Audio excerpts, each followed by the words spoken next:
Undertow, the album that put Tool on the map.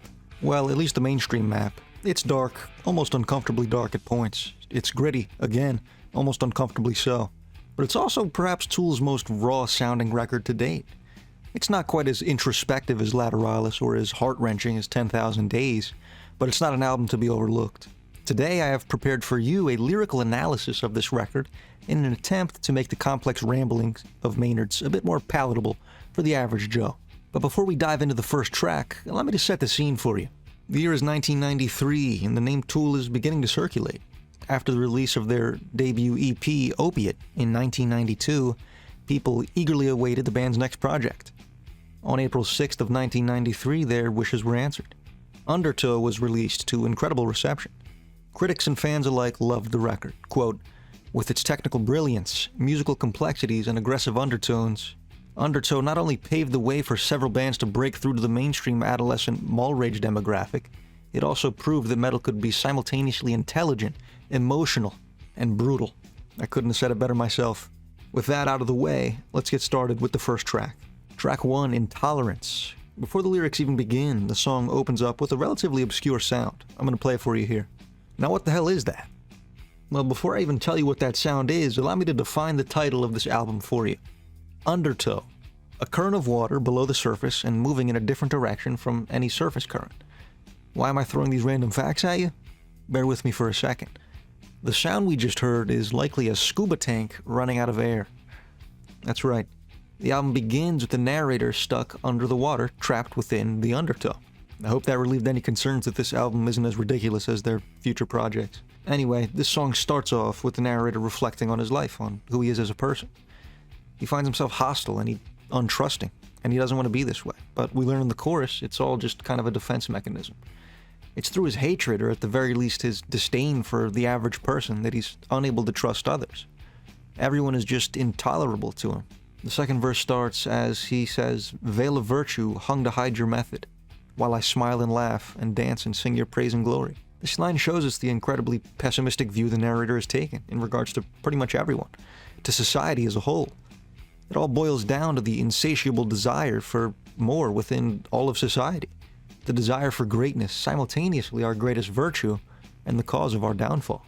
The line implies our selfishness is the problem itself. As he dances in the rain and laughs, we continue to break the trust of those that care about us the most in root of our insatiable desire for more. This he can't tolerate. And yet in the third verse he realizes that he's part of the problem. No one is innocent, not even himself. The song concludes as the narrator accepts his own intolerance and in turn accepts his own self-hatred.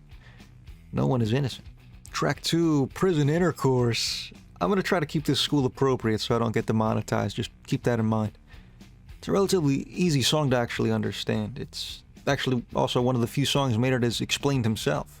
He says this, "The song is about recognizing, identifying the cycle of abuse within yourself. That's the first step of the process, realization. Identifying. The next step is to work through it, but this song is about the first step in the process, recognition." It covers the incredibly heavy topic of sexual abuse and really all abuse, and the psychological effects that it takes on victims. The song features two different perspectives flipped between throughout the course of the song. The perspective of the abuser and the perspective of the victim. The song begins in the perspective of the victim, recounting the trauma that took place so long ago. And yet he's breathing, so he's still alive. Not alive in the sense that you and I are, but alive in the sense that his heart continues to beat. He exists now as a husk, a shell of who he was before the incident. The chorus begins as the song's even more tragic nature is presented to us. "Do unto others what has been done to me." Of course, there are many exceptions, but some victims of crimes like these end up hurting other people in a trivial attempt to heal themselves. The second verse begins as the victim describes to us his mental state. He finds himself stuck in this misery, treading water, unable to move, trapped within the undertow. Our perspective shifts, or at least that's what I initially thought. "I need you to feel this," he says to the victim. But it's likely the victim we know now becoming an abuser, continuing the cycle, wanting to rid himself of his trauma by dumping it onto another. Again, the chorus is repeated, and our old victim torments his own victim with the words that haunted himself. "You're breathing, so I guess you're still alive." The verse peaks with the phrase, "I need this to make me whole." He falls into the cycle of abuse and, unable to escape, pushes the cycle forward. The next verse continues to describe the abuse, and then the narrator breaks down. He realizes that he has come full circle and has continued this cycle, and that destroyed who he was as a person, a mere cog in the machine. The song concludes with the narrator speaking to his victim. "This will all be over soon," he says. "You look so precious now," likely viewing the victim as he once viewed himself, pure and without malice. Track 3, Sober, the band's biggest hit to date, and a song I would describe as a precursor to the album Enema as a whole.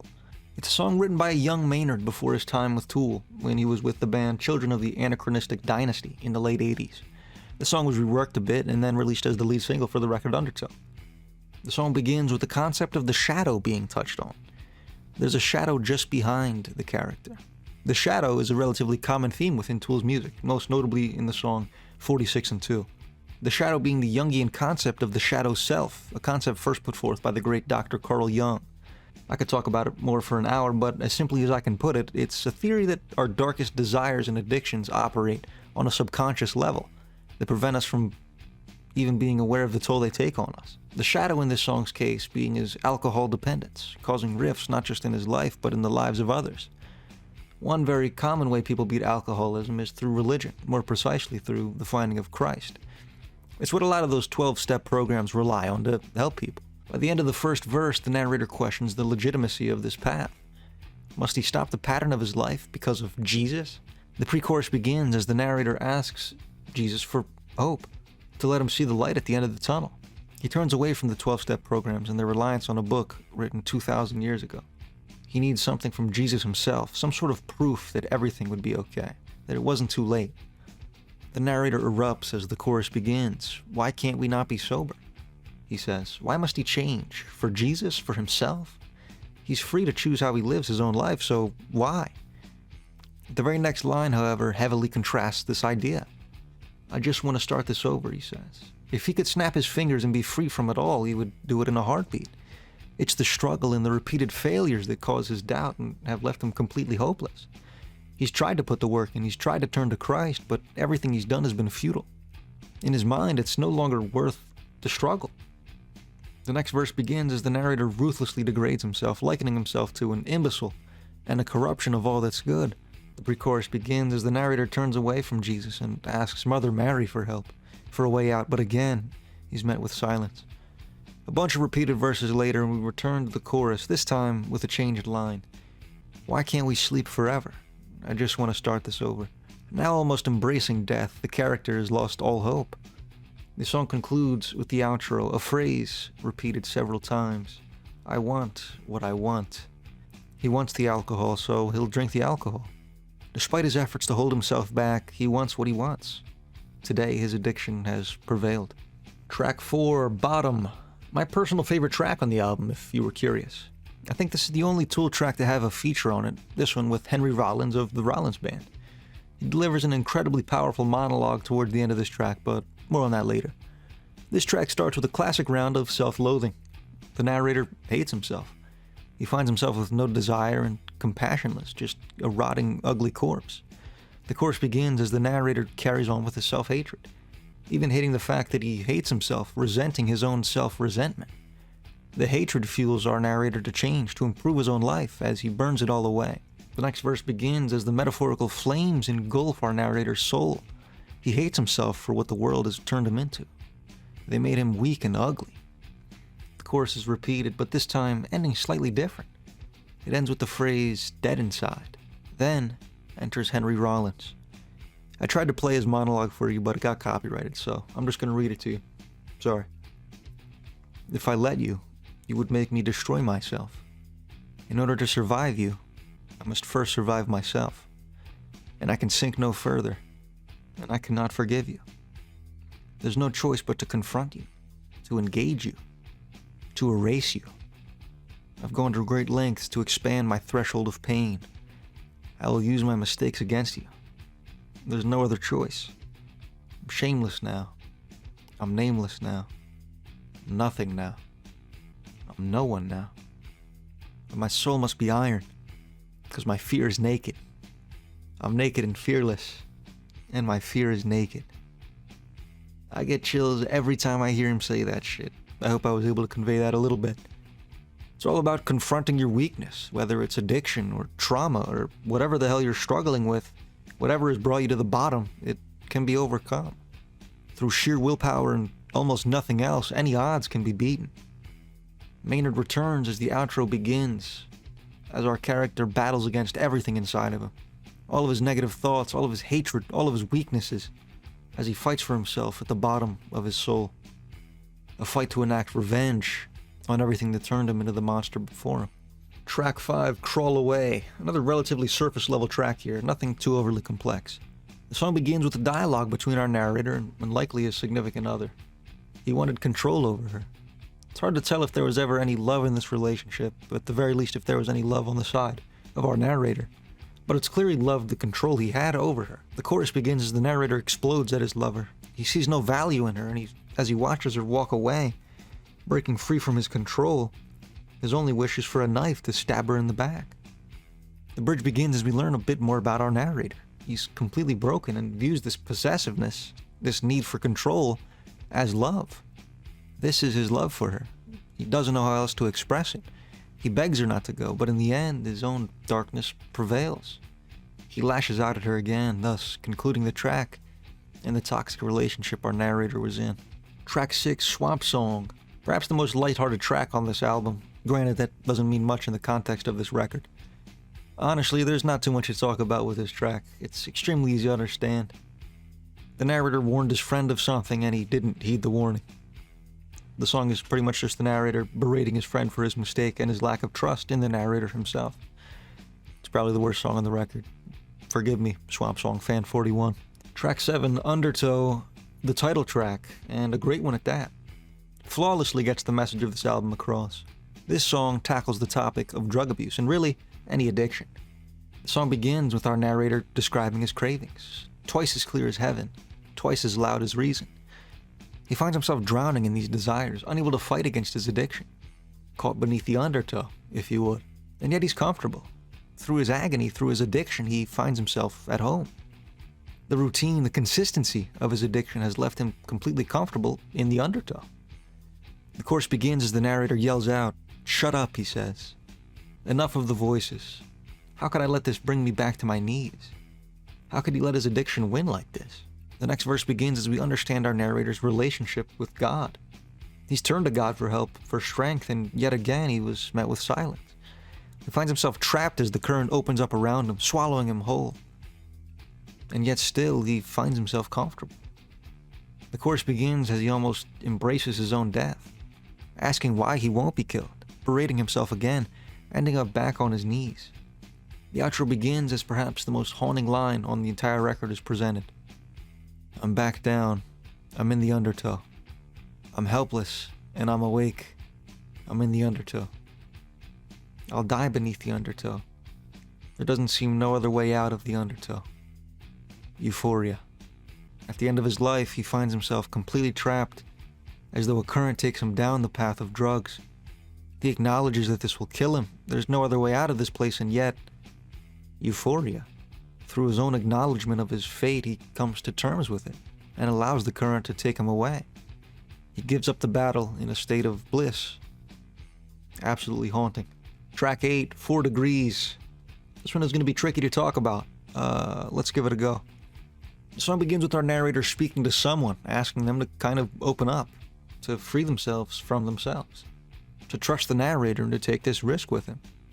The verse begins as he likens this someone to a cavern of treasures, unexplored, that he would like to explore, to truly connect with this person on a closer level. The chorus begins as he attempts to persuade this person again. "You won't do what you'd like to do," he says. Perhaps in an attempt to preserve herself, she rejects the connection with the narrator. The next verse begins as the narrator refuses to budge. He won't let her stay closed off forever. No matter how many times she pushes him away, he will continue to try and help her be vulnerable, to open up. The bridge begins as the two connect, whether physically or emotionally. That's pretty much how the song ends. There's a more detailed conclusion to this track and an explanation for the title, but this video would get banned, so I don't know. I gotta find a workaround for that. Track 9, Flood. The song is 8 minutes long, but for the first 4.5 minutes, it features no lyrics. Instead, it features really rough and almost mechanical instrumentation, intended to leave the listener with one thought. Here, it sounds as though the narrator is starting to drown. At the end of the 4-minute intro, we're met with a phrase intended to set the tone for the rest of this song. Here comes the water. The flood is upon us.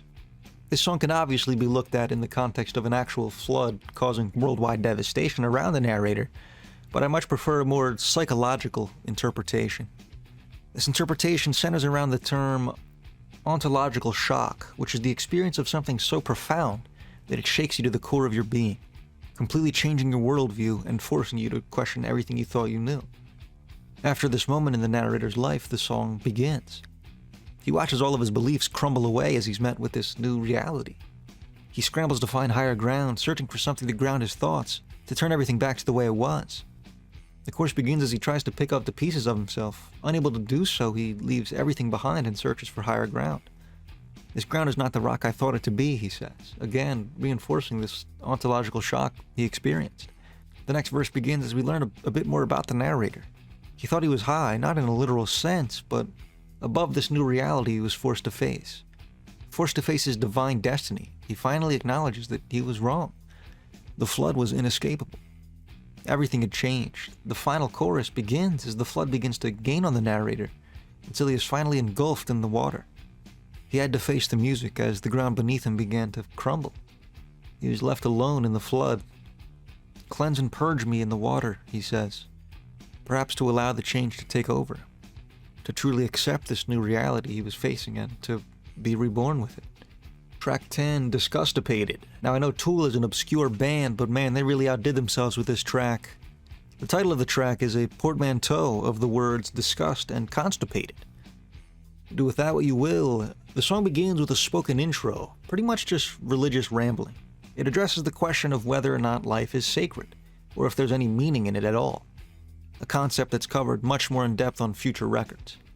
It accomplishes this using carrots. Yes, the vegetable. Carrots are alive, of course, and yet we eat them anyway. Thus, life feeds on life.